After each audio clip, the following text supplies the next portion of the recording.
સાંભળજો મિત્રો, અને રાવણદેવ તરીકે બોલું છું, ઢારે આલમ બેઠું છું. આજ ભાઈઓ બહેનો અને ભાવનગર થી માંડી અને મુંબઈની જસલોક હોસ્પિટલ સુધી કદાચ ના પાડી દીધી હોય ને કે સંતાન નહીં થયા, આની નસો ફૂંકાઈ ગયા અને કણ નથી બનતા, અરે કદાચ એમ કીધું હોય ને કે આધુનિક ટેકનોલોજી અને ટેસ્ટ ટ્યુબ બેબી કરતા સંતાન નહીં થાય.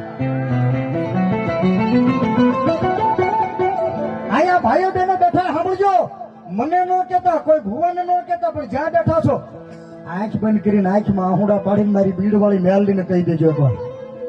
ભાવનગર થી માંડી અને આજની તારીખ લખી લેજો, 23 માર્ચ 2025 આજ બોલું છું. અને આવતી 23 માર્ચ 2026 ની દિવસ આવે અને 12 મહિના પૂરા થાય. ભાવનગર થી માંડી મુંબઈની જસલોક હોસ્પિટલ સુધી દુનિયાના ડોક્ટર કદાચ ના પાડી હોય, પણ હુકા લાકડા લીલા કરી અને જો બાપ વાજિયા મેણા ભાગીને દીકરીયા ન આપે તો મારી ભીડ વાળી મેલડી